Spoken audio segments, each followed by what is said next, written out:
It may have been the decade that taste forgot, but when it came to music in the 80s, oh, we had it all. We did, didn't we? One group who set the charts alight was ABC, and I'm delighted to say the lead singer and Stockport boy, Martin Fry, joins us. Welcome. Hello there. How you doing? You're a Bramhall boy, aren't you? Yes, I am, yeah. I went over the Pennines to Sheffield to form ABC, but yes, all of my formative years and all my plotting took place, in Stockport. So what age will you have gone? Would you go to university in Sheffield? 18, yeah. Little rucksack and off I went, yeah.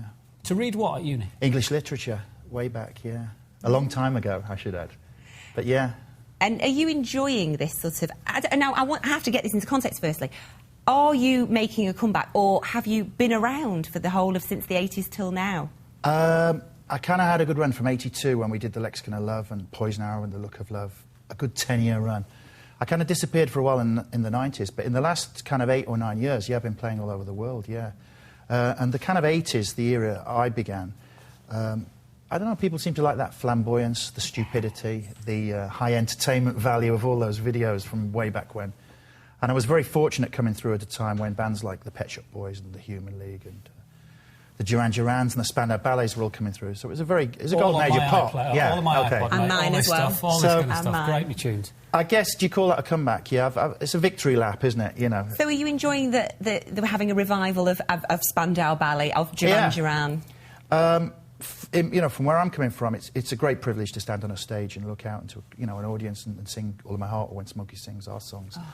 And to see an audience made up of kind of people who maybe, got married to The Look of Love and divorced to When Smokey Sings. A whole bunch of people who were their kids alongside. And a lot of people check music out, on iPods and MySpace, Facebook. And there's the rub. Who just kind of come down and check out, my music being on a computer means my kids can get to it, whereas I might not have explored my parents' record collection. So my children get into music, like the 80s stuff, that they find, oh, this is a good one, this is a good one. And do you think there's less of a generation? Yeah, there is. Yeah. So you might find, people come and see your music are not all in their mid-40s. Yeah, that's... Whoa, speak for yourself on that one. All right, fair enough. Also, the guy we just saw, Master Shorty, his song is 80s inspired, and he's 19, and I said to him, you don't remember it. But there's a real vibe about the 80s at the moment. Yeah, I guess the 80s is like a template. When you see, La Rue or Little Boots and bands like The Killers, there's a flavour of what was going on in the 1980s. There was a lot of synthesizers and technological advances.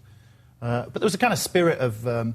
an optimistic kind of spirit that I think people do yearn for today in 2009, because there's some tough times around. So people do like to go and see acts that are flamboyant and kind of based on... You've moved your music on, though, He says, it's not synthesizers anymore, is it? It's 50-piece orchestras for you now. I am an elder statesman of pop, so it's befitting. What I have been doing, or will be doing at the Bridgewater Hall on December the 6th, is performing with ABC... Anne Dudley conducting, and a 50-piece orchestra, the Camerata Orchestra, the Manchester Orchestra. What are you going to be performing? So we get to perform the first ABC album, The Lexicon of Love, in its entirety, and a whole bunch of other things. So I do get to, there'll be a cast of thousands on stage. It's a special concert for us, and it's kind of it's an experiment in one way. We played a show at the Albert Hall in London, and that went really well, so... it was only right that I came full circle all the way back Manchester, because where you were born, and you're also performing in Sheffield because that's where you went to uni. Yeah. We're running out of time. I just want to wonder what it was like when you first heard one of your tunes being played by a 50-piece orchestra as opposed to being played back in a studio. It must have been a completely different sound. Yeah, it's mind-boggling. It's a great honour to hear those chords. I started off with 3 chords, so it's a kind of honour to hear the music in that format. Didn't do Status Quo any harm, did it? 3 No, chords. exactly. Oh, I didn't say that, you did. 3 good chords. Very good chords. And denim as well. Nice to have met you, and thank you. Best of luck with the concert. Thank you very much. It'll be terrific.